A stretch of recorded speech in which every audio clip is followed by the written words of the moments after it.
সবাইকে সকাল সকাল রেডি হয়ে গেছে, এখানে কি বাড়ি যেতে হবে, যদি এবার বাড়ি গিয়ে বেশি দিন থাকতে পারবো, মাত্র 2 দিন, এবার তবু এখন ট্রেন ধরবো, খাওয়া দাওয়া করবো। চলো আবার রাস্তায় দেখাবে, জানি না আমি যেতে যেতে কী অবস্থা হবে, অনেকদিন পর ট্রেন জার্নি। চল পরে দেখাচ্ছি। আমি মিষ্টি না, একটা নেই, একটাও না, মিষ্টি খাই না আবার। আমরা শ্বশুরবাড়িতে টিফিন করছি, লুচি তরকারি, সুজি।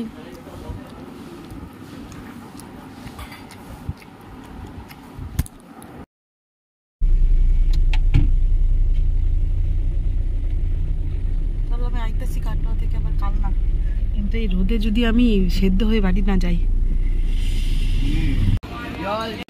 আমার হাতে এসেছিল হাজব্যান্ড অ্যান্ড দেওর, শ্বশুরবাড়ি যান না উনি, শ্বশুরবাড়িতে 1 রাতের বেশি কাটান না।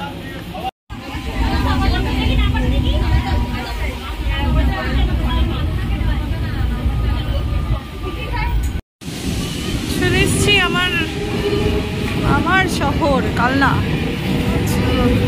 আর হেভি একটা রোদ, বাড়ি যাওয়ার পালা। বাড়ি এসে গেছি, দেখো আমার বাড়ির বাগান, দেখি কিতা করে।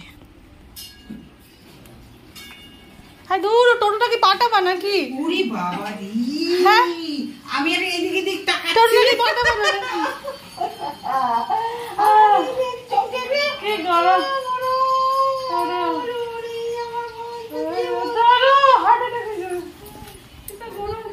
মাতাজির বাড়িতে এসে আমি সেবা নিতেছি। মাতাজি ফোকাস হচ্ছে না। মাতাজি ওটা কি মাতাজি? তোর জন্য ডালে দিয়ে খাওয়ার জন্য ভাজলাম। দাও মাতাজি, পাশে দিয়ে দেবো। হ্যাঁ ব্যাস, এই দিয়ে তো ভাত খাওয়া যাবে, আর কিছু লাগবে না। তো খাবে না, ব্যাস। এটা কি? ঘিমার শাক। ব্রেন খোলে ঘিমা। এটা কবে করে রেখেছো? রসকো বলে? হ্যাঁ, কত কিছু রান্না করেছে বাবা রে বাবা। শাক ভাজা, পটল ভাজা, পোস্ত, ডাল করেছে। আমি আর একটু ডাল, টক মাছ আবার 2 রকমের। বাবা রে বাবা, এত কিছু খাইতে পারি আমি। হচ্ছে মাছ, আর মাছ আবার পাতলা ঝোল, ভারী ঝোল, হয়েছে ডাল। আমি এত কিছু দিয়ে কী করে খাবো?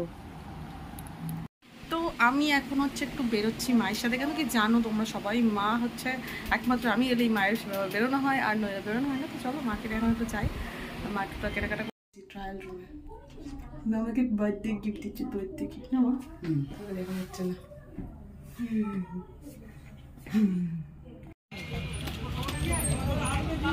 তো একটু ঘোরাঘুরি করে হচ্ছে আমরা এসেছিলাম কালনা, একটা নতুন আইসক্রিম পার্লার হয়েছে। তো মা তো আর কোনোদিনও আসতে পারবে না, মানে আসা আর হবে না। তো ভাবলাম চলো একটু আইসক্রিম খাওয়া যাক। ভালোই করেছে, অ্যাটলিস্ট মানে একটু বসে আইসক্রিম খাওয়ার ফিলিংসটা নেওয়া যাচ্ছে। তারপরে ওখান থেকে গেলাম হচ্ছে চকবাজারে, মার কিছু প্রদীপ মানে যা হয় মায়ের ঠাকুরের জিনিসপত্র কিনতেই শেষ হয়ে যায়। মাম্মা এখন ফোন নিয়ে বসে গেছে দেখতে, আর হচ্ছে যে একটু পরে আমরা ঘুমিয়ে পড়বো। আজকে দিনলিপি এখানেই শেষ, আবার কালকে দেখা হবে সবার সাথে। মায়ের ঘরে দেখো ঠাকুরই ঠাকুর, চারিদিকে ঠাকুর।